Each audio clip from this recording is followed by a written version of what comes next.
Electromagnetic spectrum जल्दी से बता दूं ना यहाँ गामा एक्स के लिए है गामा एक्स देखिए जो भी पढ़ाऊंगा मैं देखिए डिवाइड कराऊंगा, ठीक है। कल एक और चीज लोगों ने पढ़ी थी कि जो इंसुलेशन है, जो सूर्य का पारा है, उसको तीन चीजें अफेक्ट कर रही है, तीन चीजों को बहुत ज्यादा प्रभाव कर रहा है। आप कह सकते हो प्राइमरी फैक्टर्स हैं, प्रमुख कारक है ना, वो कौन सी चीज है? एक और क्लियर है रिवोल्यूशन। अब ये जो इंसुलेशन है ना, ये डिफरेंट लेवल से इसका इफेक्ट डिफरेंट तरीके से पड़ता है। इसकी बात समझ में आ रही है क्यों? क्योंकि अब जो स्पेक्ट्रम, ठीक है, अब कहां पर ज्यादा पड़ेगा, कहां पर कम पड़ेगा? इंसुलेशन का जो इंपैक्ट है वो सबसे ज्यादा कहां पर होगा और कम कहां पर होगा?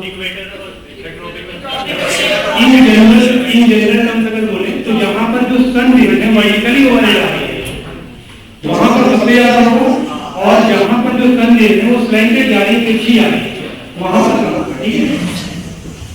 कहां पर डायरेक्ट हिट करेगी सन लेवल? इक्वेटर पर। So we can say that whenever we move from equator towards the pole, the quantity of the insolation or amount of insolation progressively decreases. ठीक है ये बात।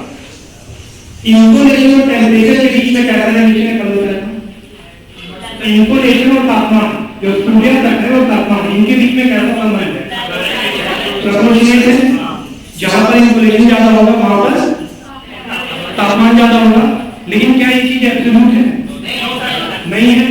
क्यों नहीं है? क्योंकि हम लोगों ने कल देखा था ग्राफ में कि इक्वेटर पर इंसोलेशन मैक्सिमम होता है। क्यों? क्योंकि सन वर्टिकली 2 टाइम्स ओवरहेड नहीं है ना, 2 बार। कब? अभी बताएंगे उसके बारे में, इक्विनॉक्सेस के टाइम पर 1 साल में 2 बार सन वर्टिकली ओवरहेड होता है इक्वेटर के ऊपर। उसके बाद भी जो इंसोलेशन है वो मैक्सिमम होता तो इक्वेटर पे है, लेकिन हाईएस्ट टेम्परेचर हमें कहां मिलता है?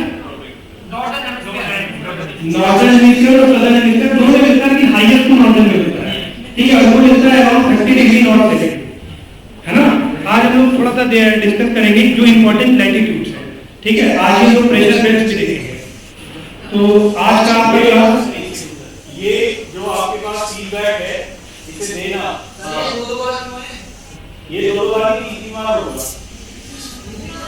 हां देखो ये 3 महीनों का होगा, ये 3 मंथ का होगा। ये इसके ऊपर लिखना, ऊपर लिखना है ये सितंबर, अक्टूबर, नवंबर।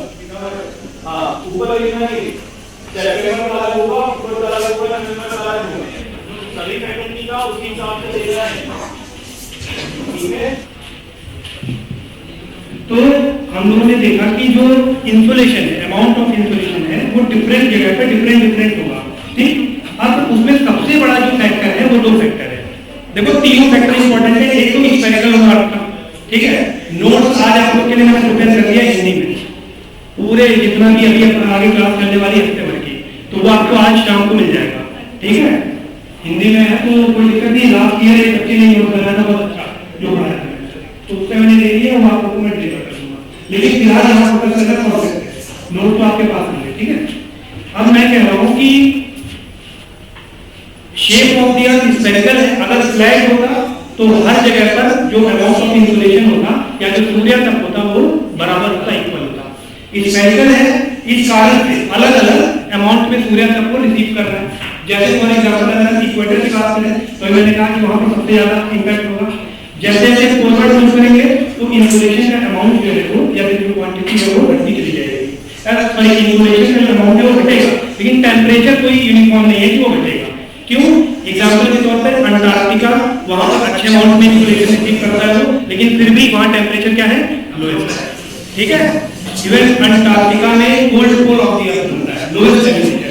एक साइबेरिया में एक जगह है वर्कोयान, वो भी आपका आर्कटिक जोन में, लेकिन वहां पर भी उसको किसी जमाने में cold pole of the earth बोला जाता था, लेकिन अभी हाल ही में एक और जगह में भी अंटार्कटिका में, जिसके कारण अब वो cold pole of the northern hemisphere बन गया। ये सब कुछ आपके नोट्स में है, बस आप सुनते जाओ, ठीक है।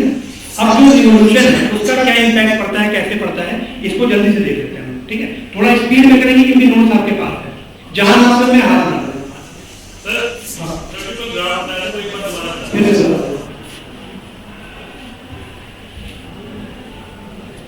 देखिए ज्योग्राफी में आप जितना सोचोगे, जैसे आप पढ़ रहे हो लैटिट्यूड लॉन्गिट्यूड, तो जरूरी नहीं है जिस तरह से किताब में बना हुआ है वैसे ही आप बनाओ, है ना। आप अपने आपको जैसे आप मान लो मेरे साथ राइटिंग कर रहे हो तो किसी भी तरह से एक्सप्रेस कर सकते हो, ठीक है। वो आपकी क्रिएटिविटी के ऊपर है कि आप किस तरह से निकालते हो फील को। जैसे अभी हम लोग देखेंगे जो त्रिकोणीय जो या ट्राइसेंगल मेरिडियनल मॉडल को पढ़ते हैं, हेडले पैरेलल और पोलर सेल, तो उसको कई जगह किताब में ऐसे बनाया गया पृथ्वी के चारों तरफ निकाला गया। हम लोग उसको लेटरल भी बनाएंगे, आज जैसे हम मशीन का वर्क कर रहे हो, लेकिन फिर उसको आपको रखना चाहिए, है ना, कि 30 डिग्री 60 डिग्री 90 डिग्री। तो अब जैसे इसको मैं एक्सप्रेस कर रहा हूं इंसुलेशन और टेंपरेचर को फॉर एग्जांपल, ठीक है। तो यहां पर आप बना लो 0 डिग्री इक्वेटर, ठीक है। उसके बाद आप यहां पे कर लो 30 डिग्री, बल्कि इसको थोड़ा और नजदीक बनाओ, यहां पर नॉर्थ और यहां पर 30 डिग्री साउथ, ये आपका हो गया 90 डिग्री साउथ और यहां पर आपका हो गया 90 डिग्री नॉर्थ, ठीक है।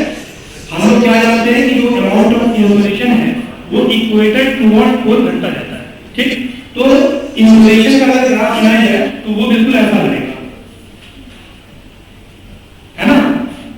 वही इक्वेटर पे सबसे ज्यादा हो गया, और जैसे जैसे हम पोलवर्ड मूव करेंगे बियॉन्ड द इक्वेटर या ध्रुव की तरफ जब जाएंगे तो दोनों साइड में टेंपरेचर या इंसुलेशन का अमाउंट घटता चला जाएगा। लेकिन टेंपरेचर में हम लोग ने देखा कि ये जो 30 डिग्री नॉर्थ साउथ लैटिट्यूड है, जिसको हम लोग सब ट्रॉपिक्स भी कहते हैं, सब ट्रॉपिक्स का आप कह लीजिए कि उप अक्षांश आ जाता है ना हिंदी में, सब ट्रॉपिक जो है। तो यहाँ पर टेम्परेचर हाईएस्ट होता है ना कि इक्वेटर पर। अगर डायरेक्ट प्रोपोर्शनेट रिलेशन है तो भाई इंसुलेशन और टेम्परेचर का दोनों का ग्राफ सेम होगा, लेकिन ऐसा होता नहीं है। क्यों? क्योंकि यहाँ पर हमारा ग्राफ ऐसा हो जाता है,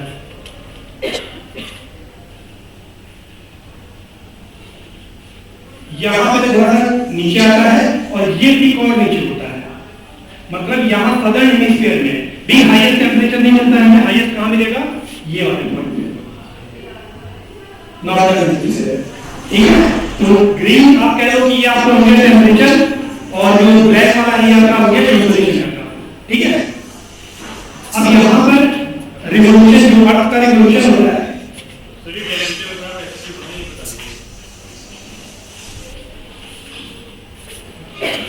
देखिए मतलब कि ये कंडीशन हो रहा है। इंसुलेशन का तो समझ में आ जाएगा। हाँ। जो टेंपरेचर ग्राफ नॉर्थ में ज्यादा है, साउथ में कम है, थोड़ा सा यहाँ पे हाईएस्ट होगा इंसुलेशन, अच्छा टेंपरेचर का क्या होगा? देखिए टेंपरेचर भाई इंसुलेशन, अगर आप इक्वेटर की बात करो, इक्वेटर पर मैं कह रहा हूँ कि हाईएस्ट टेंपरेचर नहीं होता है, तो उसका कुछ रीजन होगा। रीजन क्या होगा आपको पता है, अभी हम लोग आगे इसकी बात करेंगे, लेकिन फिर भी थोड़ा सा मैं ओवरव्यू दे दूं कि इक्वेटर का कन्वेक्शनल रेनफॉल या फिर जो संवहनीय वर्षा होती है वो ज्यादा होती है। रीजन क्या है? एक्सेप्शनली 2 टाइम यहाँ पर सन ओवरहेड होता है, तो हीट बहुत ज्यादा होता है। हीट ज्यादा होने के कारण जो एयर होती है, हीट ज्यादा होगा तो एयर गर्म होगी, गर्म हवा होकर के क्या हो जाती है? हल्की हो जाती है, हल्की होकर के ऊपर होती है। ऊपर उठते उठते हवा क्या होती है? ठंडी होती है। जब हवा ठंडी होगी मतलब जब टेंपरेचर कम होगा तो रिलेटिव ह्यूमिडिटी या सापेक्ष आर्द्रता बढ़ेगी, इंक्रीज करेगी। रिलेटिव ह्यूमिडिटी जैसे बढ़ेगी और जैसे ही वो अपना ड्यू पॉइंट अचीव करेगी, क्लाउड फॉर्मेशन कर देगी। तो ये वाला जो प्रोसेस है क्लाउड फॉर्मेशन का, ये सबसे ज्यादा कहां पर होगा? इक्वेटर पर होगा। मतलब जब बादल बहुत ज्यादा रहेंगे तो आप बताओ कि इंसुलेशन आएगा, और आपको पता है क्लाउड का एल्बिडो बहुत ज्यादा होता है, तो वो तुरंत रिफ्लेक्ट कर देता है इंसुलेशन प्रोसेस, ठीक है। तो इस कारण से यहाँ पर ये जो इवेंट है कितना ज्यादा होता है, तो हाईएस्ट टेंपरेचर हमें यहीं पर मिल जाता है। क्लियर है?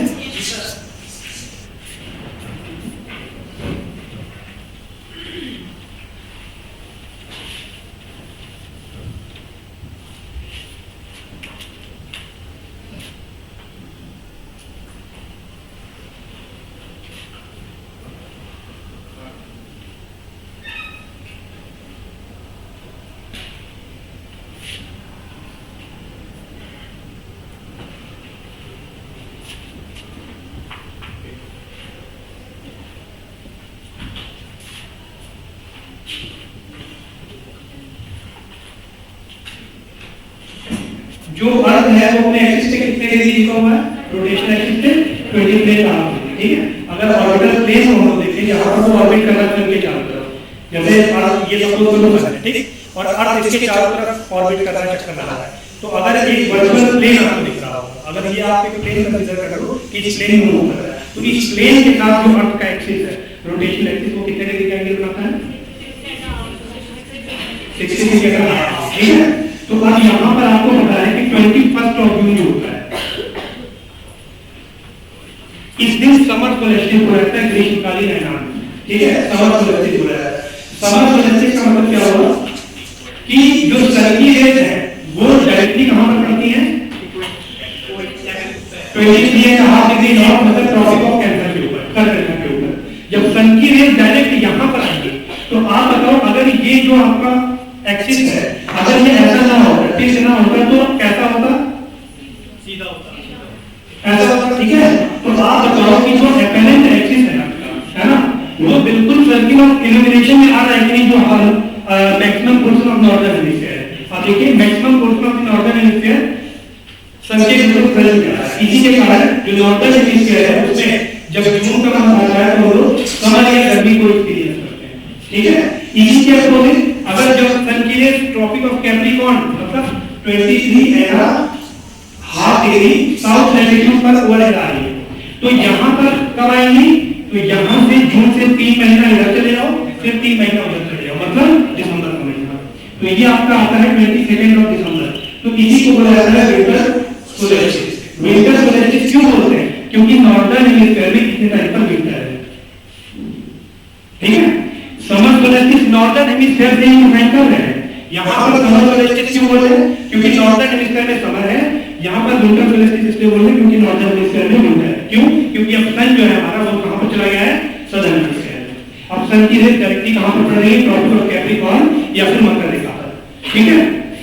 अब ये जो चीज दोनों पोजीशन बची हुई है, इनको इक्विनॉक्सेस कहा जाता है। इक्विनॉक्सेस का मतलब क्या है कि जो सन है पहले यहाँ पर था, 3 महीने में जो सन है उसकी जर्नी यहाँ तक होती है, इक्वेटर, ठीक है।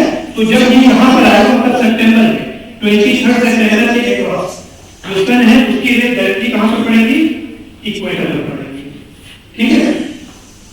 तो इनको बोला जाता है ऑटम इक्विनॉक्स, ठीक है, ऑटम इक्विनॉक्स।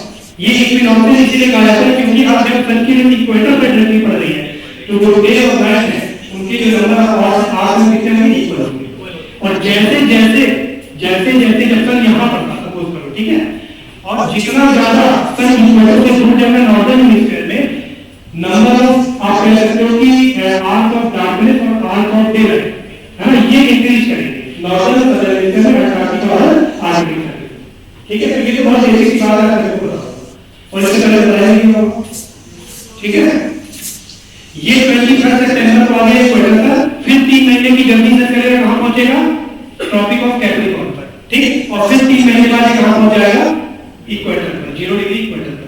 तो मतलब अब सन की रेज दोबारा यहां पर पड़ेंगी, इसको बोला जाता है स्प्रिंग इक्विनॉक्स, ठीक है। तो मतलब 4 सीजन आते हैं due to the revolution of the earth. Season जो हमारे आते हैं 4 प्रकार के, गर्मी, पतझड़, सर्दी और बसंत।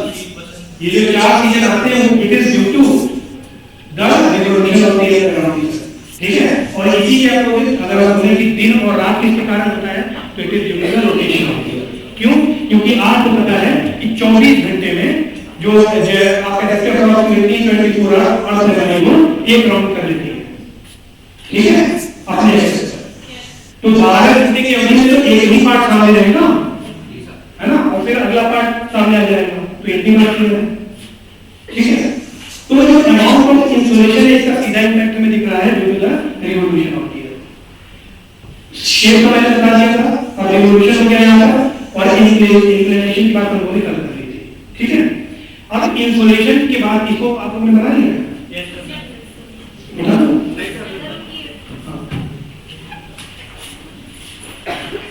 इसको समझिए। इसके ऊपर एक क्वेश्चन यूपीएससी में पूछा गया था, एक लाइन लिखी हुई थी कि sun never moves beyond the tropics. ये बात सही है, ट्रॉपिक्स होते हैं 23.5 डिग्री नॉर्थ, 23.5 डिग्री साउथ, सही है। Sun never moves beyond the tropics, मतलब सन है वो कभी भी ट्रॉपिक्स के पीछे जाता ही नहीं। ये सही है, सही है, ठीक है। तो ये लाइन बहुत इंपॉर्टेंट है कि जो सन है उसका जो मूवमेंट, अगर आप ऐसे इसको देखो तो ये 0 डिग्री इक्वेटर, ये 23.5 डिग्री नॉर्थ और ये साउथ। तो जो सन है, अगर हम 21 मार्च की बात करें तो सन यहाँ पर होता है, ठीक। उसके बाद अगर हम 22 और सितंबर 23 सितंबर की बात करें तो सन इक्वेटर पे आ जाता है। हाँ, 21 जून की बात करें तो सन हमारा यहाँ पर होगा, ठीक है। उसके बाद अगर यहाँ पर है सितंबर पे तो सन हमारा इक्वेटर पे आ जाएगा। फिर दिसंबर में सन कहाँ जाता है, ट्रॉपिक ऑफ कैप्रिकॉर्न पे। वापस अगर मार्च में देखें तो सन कहाँ आता है, इक्वेटर पर। और फिर जून में कहाँ चला जाता है, कैंसर पर, ट्रॉपिक ऑफ कैंसर पर या फिर कर्क रेखा पर। तो जो सन का मूवमेंट है, अगर आप इसको ऐसे बढ़ा दो तो जो सन का मूवमेंट है वो ऐसे ही होता रहता है, ठीक है। Never move beyond tropics, clear है, ठीक है। ये वाला क्लियर है, सॉल्व कर रहे हैं, ये चीज और करना।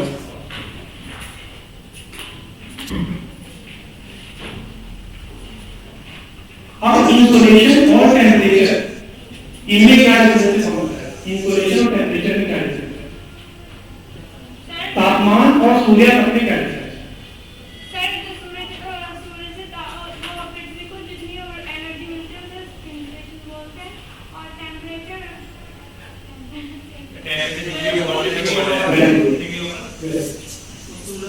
देखिए जो हमारा एटमॉस्फेयर है, लेयर स्ट्रक्चर है, ठीक है। उसमें जो लेयर स्ट्रक्चर है, इसमें आप बताओ कि due to the gravity of the earth जो हैवी मॉलिक्यूल्स हैं, जिनसे लेकर के हमारा एटमॉस्फेयर बना है, वो कहां होंगे, लोअर लेयर में होंगे, नीचे होंगे। तो जो टेंपरेचर है एटमॉस्फेयर का वो क्या है? It is nothing but the degree of hotness और coldness present on that molecules, है ना। जो हमारे एटमॉस्फेयर में प्रेजेंट, उनमें जितना तापमान मौजूद है, जितनी हीट मौजूद है, जब हम उसे मेजर कर लेते हैं। अब कॉन्स्टिट्यूएंट क्या है एटमॉस्फेयर के? एटमॉस्फेयर के कॉन्स्टिट्यूएंट आप कहते हैं गैसेस हैं, डस्ट पार्टिकल है, वाटर वेपर है, पार्टिकुलेट मैटर है, ये सब तो है। तो उनमें जितना जितना अमाउंट हमारा एनर्जी या हीट का मौजूद है, उसी को जब हम in terms of degree centigrade measure कर लेते हैं, है ना, तो उसी को हम बोलते हैं टेंपरेचर, ठीक है। अब बात करो टेंपरेचर ऊपर ज्यादा होगा या नीचे ज्यादा होगा? अपर एटमॉस्फेयर में ज्यादा होगा, लोअर लोअर एटमॉस्फेयर में ज्यादा। क्यों? क्योंकि जितने भी हैवी गैसेस, जितने भी हैवी गैस मॉलिक्यूल्स हैं, वो सारे कहां पर हैं? वो लोअर एटमॉस्फेयर में। और आप देखोगे कि अप्रोक्सीमेटली 80% आपका ट्रोपोस्फीयर में रह जाता है। तो बेसिकली सारा ये है ट्रोपोस्फीयर का जो हम लोग पढ़ते हैं, ठीक है। स्ट्रेटोस्फीयर में कुछ अलग नाम आ रहा है, उसको भी हम लोग डिस्कस करेंगे कंपोजिशन ऑफ एटमॉस्फेयर में।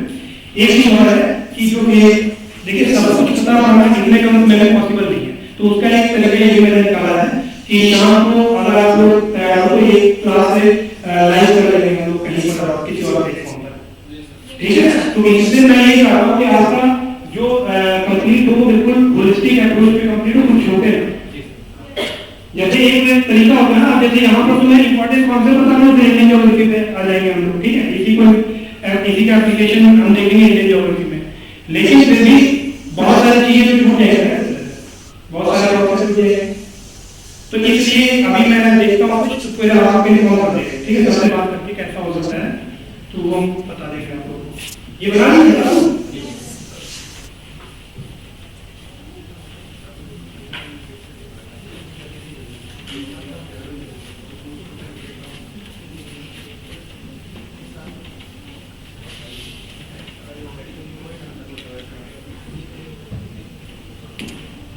तो इंसोलेशन जो होता है, जितनी एनर्जी सन से आ रही है in form of short wave और जो अर्थ रिसीव कर रही है वो होता है इंसोलेशन, ठीक है। जैसे अगर आप एक एग्जांपल ले लो,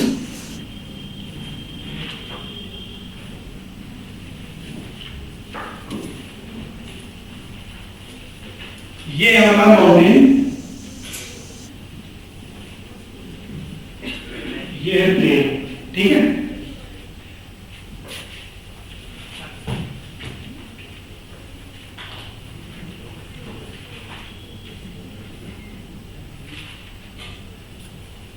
अब आपको पता है कि जो सन की रेज है, अगर वो स्लैंटेड होंगी तो वो एनर्जी कम एमिट करेगी, है ना। जिस जगह पर भी हीट करेगी वहां पर कम हीट, कम एनर्जी, कम टेंपरेचर होगा, ठीक। जो क्योंकि वो स्लैंटेड है। इसका सबसे बेस्ट एग्जांपल है, आप टॉर्च लो और टॉर्च से कहीं पर दीवार पे आप फोकस करो तो जितना आप सीधा रखोगे उतना ज्यादा डार्क सर्कल बनेगा,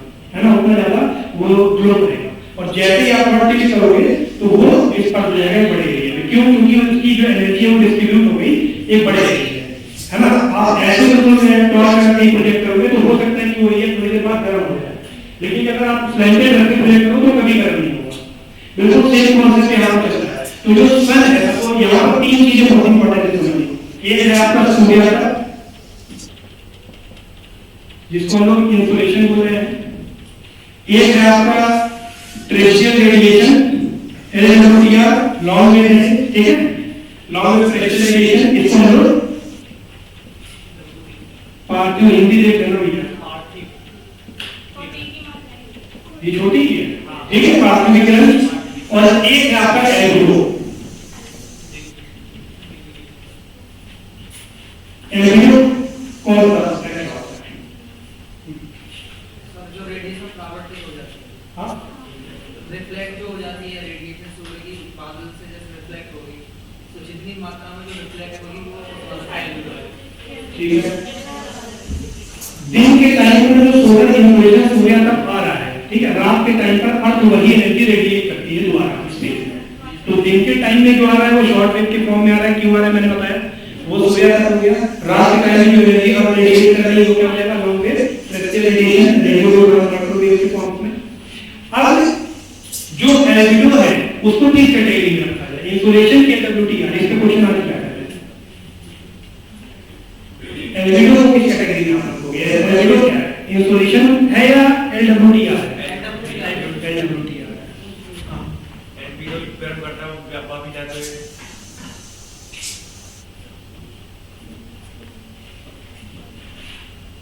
तो जो थोड़ा दिमाग लगाओ,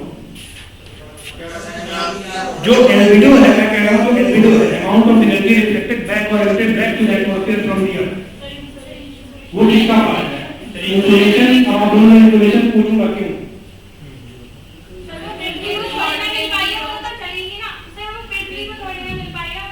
वेरी गुड, है ना, क्योंकि ये सपोज करो बाउंड्री नहीं आई है इसके ऊपर, ठीक है, इंसुलेशन का ही जो पार्ट दोबारा से एमिट हो जाए स्पेस में उसे ही बोला जाता है वो LWTR के स्टेटस पे आता है। क्यों? क्योंकि LWTR कौन सी एनर्जी है जो दिन के टाइम में ये अर्थ हमारी एब्जॉर्ब कर रही है ना, अर्थ जो एब्जॉर्ब कर रही है और बाद में रेडिएट कर रही है, वो LWTR है। एल्बिडो तो कभी कोई एब्जॉर्ब कर ही नहीं रही है, वो तो डायरेक्ट रिफ्लेक्ट हो जा रहा है स्पेस में। तो क्लियर है ये बात कि एल्बिडो किसके, आप इसको किससे अलग रखोगे? इंसुलेशन, ठीक है। अब यहां पर आप देखो कि तीन चीजें हो गई, जो सन से आ रही है,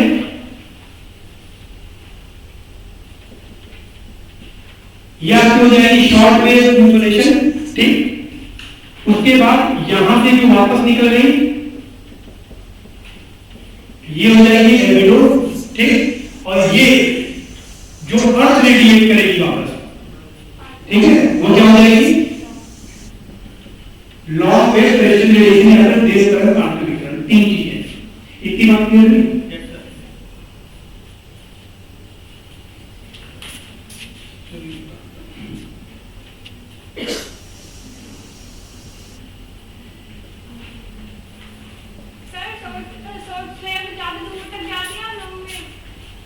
हाँ बताओ बोलिए।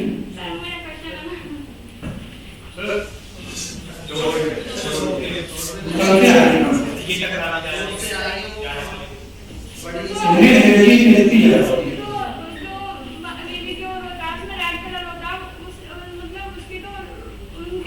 आप वेवलेंथ से कंफ्यूज हो रहे हो ना, कि वेवलेंथ ज्यादा होती है। वेवलेंथ ऐसा मतलब एम्पलीट्यूड, वेवलेंथ और इंटेंसिटी, ये वेव में देखी जाती है, मैं बताऊंगा, ठीक है। ये थोड़ा डीप वाली बात है, तो इसको बाद में डिस्कस करेंगे। ये मैकेनिकल, आप कह लो मैकेनिकल टर्म्स में इसको हम लोग डिस्कस करेंगे, लेकिन फिलहाल ऐसे समझ लो कि जो वेवलेंथ है ये कोई डिस्टेंस मेजर नहीं कर रहा है, ठीक है। शॉर्ट वेव की जो आ रही है सबसे दूर से, तो ज्यादा लंबी डिस्टेंस वही तय करेगी। जो आपकी लॉन्ग वेव है वो वहीं से जाएगी, आइनोस्फीयर तक, पृथ्वी से आइनोस्फीयर। क्लियर है कि नहीं है? सर LWTR लेवल नाइट में रिलीज होगी। अब ये कोई नहीं जानता। मैक्सिमम देखिए अभी आपने वो लगे है ना, उस पे आप थीमेटिक मैप खोल दीजिएगा, लास्ट में होगा जो ऐसा है वो थीमेटिक मैप। लेकिन मैंने इसलिए स्टार्टिंग बताया कि नथिंग इज एब्सोल्यूट इक्वल। अब ऐसा नहीं कहने पड़ती है दिन में एनर्जी नहीं होगी, लेकिन जो डोमिनेंट प्रोसेस है वो रात का है। क्यों? क्योंकि दिन के टाइम में इंसोलेशन नहीं आता, रात में है ना। तो जो डोमिनेंट होता है वो हम कंसीडर करते हैं जो मैक्सिमम पीरियड ऑफ टाइम में बना रहता है। जैसे जब हम ऑनसेट ऑफ मानसून देखते हैं, थीमेटिक मैप में आप देखोगे ऑनसेट ऑफ मानसून, जब रेनफॉल का पैटर्न देखोगे तो जनरली विंड जो होती है हमारी वो साउथ वेस्ट मानसून होती है, साउथ वेस्ट ट्रेड विंड्स होती है। पहले वो साउथ ईस्ट होती है, डायरेक्शन घूमना रिवर्स कर देती है। क्यों? क्योंकि इक्वेटर को थोड़ा सा बात करेंगे उसके हम लोग, लेकिन आप देखोगे उसमें हर डायरेक्शन में विंड आ रही है और जो देखेगा उसका दिमाग चल रहा है ये क्या है। जब मैप खोलोगे तो उसमें नॉर्थ ईस्ट साउथ नॉर्थ हर डायरेक्शन में विंड आपको दिखाई देगी। लेकिन फिर भी अगर आप उसे काउंट कर रहे हो तो जो मैक्सिमम होगा साउथ वेस्ट होगा। क्लियर है? तो ये चीज है। अब मैंने बोला कि उस टाइम की रेज़ जहां पर सीधी पड़ेगी तो जाहिर सी बात है यहाँ पर एनर्जी बहुत ज्यादा होगी। ठीक है, एनर्जी ज्यादा होने के कारण सपोज करो यहाँ पर हम टेम्परेचर मान लेते हैं 40 डिग्री सेंटीग्रेड, तो इसके आजू बाजू जो टेम्परेचर होगा वो इससे तो कमी होगा। क्यों? क्योंकि जो सन की रेज़ है यहाँ पर सेंटर ज्यादा है तो मैंने रख दिया यहाँ पर 20 डिग्री सेंटीग्रेड। ठीक है, क्लियर है इसकी बात? यहाँ पर टेम्परेचर जब ज्यादा होगा तो यहाँ की जो एयर है इसका टेम्परेचर कितना है 40 डिग्री सेंटीग्रेड। ये हल्की गर्म होगी, हल्की होगी तो फिर कहां जाएगी? ऊपर जाएगी। हवा गर्म होकर के हल्की होती है और ऊपर की तरफ जाती है तो एक्सपेंड होती है। ये भी एक प्रॉपर्टी इसको आप ध्यान रखिएगा। जब एयर पार्टिकल ऊपर होता है, जब कोई हवा का पैकेट ऊपर होता है तो वो हल्का होकर के एक्सपेंड करता है। अब इसका क्या रीजन है? तो आप ऐसे समझ सकते हैं कि जब एयर पार्टिकल ऊपर उठेगा, ठीक है, तो यहाँ पर एनर्जी बहुत ज्यादा होने के कारण कोलिजन बहुत तगड़ा होता है। ठीक है, तो जैसे जैसे ऊपर उठेगा एक्सपेंड होता चला जाएगा और कोलिजन में उसकी एनर्जी खत्म होती चली जाएगी, इसलिए एयर पार्टिकल ठंडा होता चला जाता है। इसलिए कहा जाता है कि जब गर्म एयर ऊपर उठती है तो वो ठंडी होने लगती है धीरे धीरे, और जब ठंडी हवा नीचे गिरती है तो वो गर्म होती है। ठीक है, इसकी बात क्लियर है ना? तो अब यहाँ पर जब 40 डिग्री सेंटीग्रेड एयर का टेम्परेचर है तो जब ये ऊपर उठेगा, सपोज करो ये वाला एयर पार्टिकल यहाँ पर आ गया, इसका टेम्परेचर क्या हो गया 40 डिग्री सेंटीग्रेड हो गया। तो आप बताओ कि ये वाला एयर जब यहाँ चला आएगा तो क्या यहाँ पर वैक्यूम क्रिएट हो जाएगा? भाई वैक्यूम तो कहीं हो ही नहीं सकता ना। अब यहाँ पे कौन सी हवा आएगी? ये साइड हवा और ये हवा ठंडी इन कंपैरिजन टू दिस। तो जब ये हवा साइड से चलेगी इस जगह को भरने के लिए, ठीक है, तो सपोज करो यहाँ का टेम्परेचर क्या हो गया 20 डिग्री सेंटीग्रेड। इतनी बात किसको समझ में नहीं आई? हाथ उठा दे, फिर से बताऊंगा क्योंकि इसी के ऊपर बेस है नहीं है। देखो मैंने बोला कि ये सरफेस है नहीं, सन की रेज डायरेक्ट पड़ रही है अर्थ पे, तो जहां पर डायरेक्ट सीधी पड़ रही है वहां पर टेम्परेचर ज्यादा होगा। तो इनिशियली मैंने बोला कि यहाँ का टेम्परेचर था 40 डिग्री सेंटीग्रेड। ठीक है, अब यहाँ पे जब 40 डिग्री सेंटीग्रेड तापमान हुआ तो यहाँ की जो एयर है वो गर्म होगी, गर्म होकर के ऊपर उठेगी, हल्की होकर के। हवा जब गर्म होगी तो हल्की हो जाती है, हल्की होकर के ये ऊपर जाएगी। ये एयर पार्सल यहाँ पहुंच गया। जब ये 40 डिग्री सेंटीग्रेड वाला एयर पार्सल यहाँ पहुंचा तो यहाँ पर इसका तापमान क्या हो गया 40 डिग्री सेंटीग्रेड। यहाँ पर वैक्यूम तो क्रिएट होगा नहीं, जैसे ये जगह खाली होगी ये हवा ऊपर जाएगी तो इस जगह को भरने के लिए इस साइड से हवा चलेगी। क्यों? अब यहीं पर कॉन्सेप्ट आ जाता है प्रेशर का, क्योंकि जो एयर है वो हमेशा high pressure to low pressure चलती है। और अगर हम लंबवत वितरण देखते हैं तापमान का या दाब का, ठीक है, तो वहां पर जो टेम्परेचर है अगर हम दोनों को करेलेट करेंगे, ठीक है, तो टेम्परेचर समानुपाती हो जाएगा तापमान के, सॉरी टेम्परेचर समानुपाती हो जाएगा प्रेशर दाब के जब हम लंबवत जाएंगे। लेकिन अगर हम हॉरिजॉन्टल देखेंगे या फिर क्षैतिज वितरण देखेंगे तो वहां पर जो टेम्परेचर और प्रेशर होता है वो समानुपाती होता है, इनवर्स रिलेशन होता है। अभी बहुत सारे लोग नहीं समझ पाए होंगे, इसको एक बहुत डिटेल में बात करेंगे।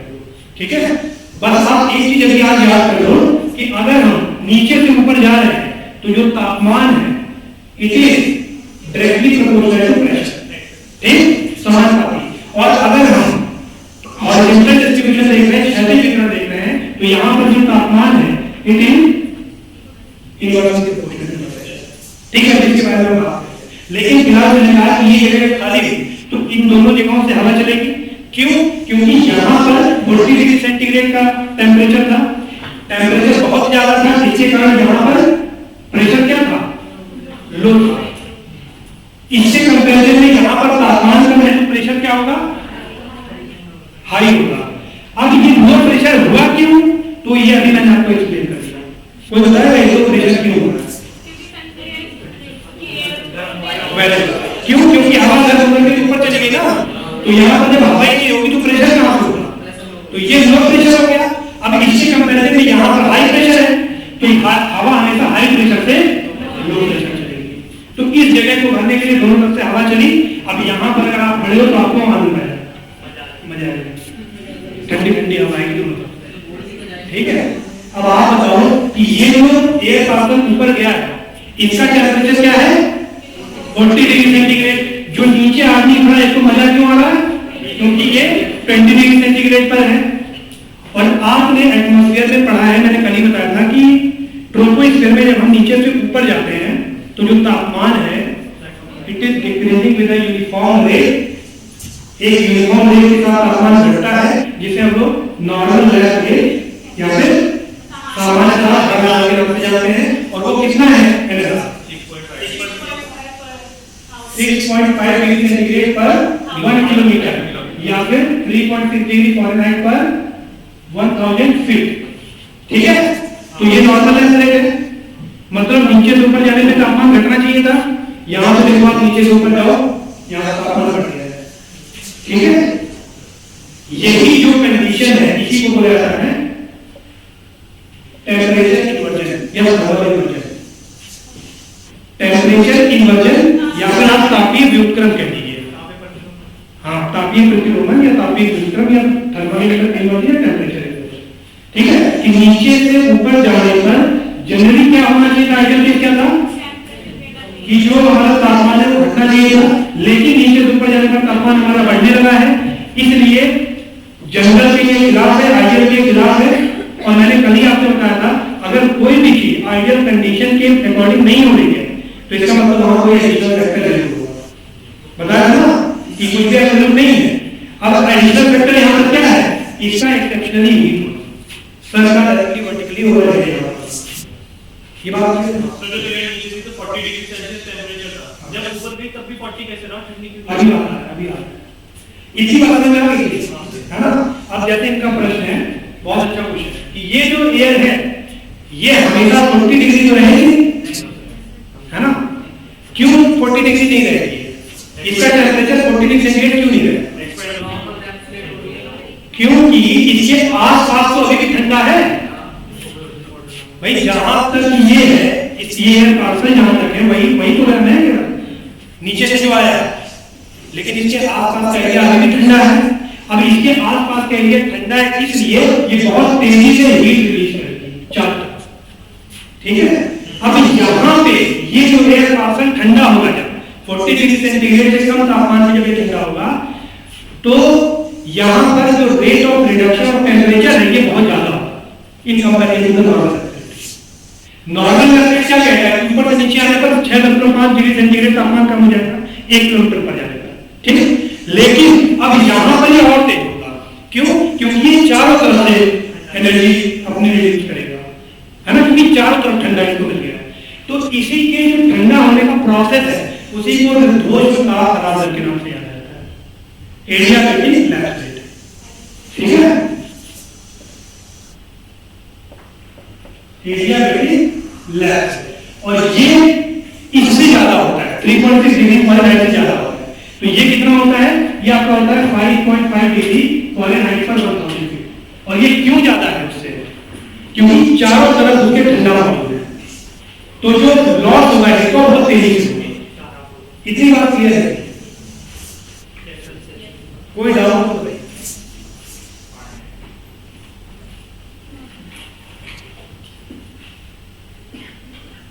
सभी को समझ में आ रहा है?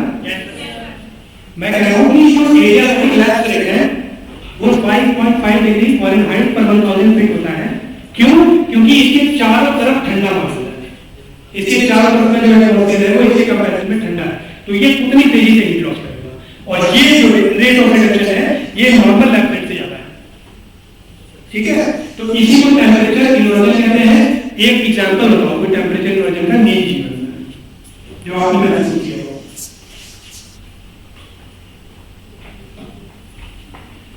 टेम्परेचर इन्वर्जन का एक एग्जांपल आप सोचो कि क्या हो सकता है। जैसे बैरोमीटर होता है उसमें तापमान आप मापते हैं, जब मतलब वो गर्म होता है ऊपर उठता है तो उसका मतलब फैलती है।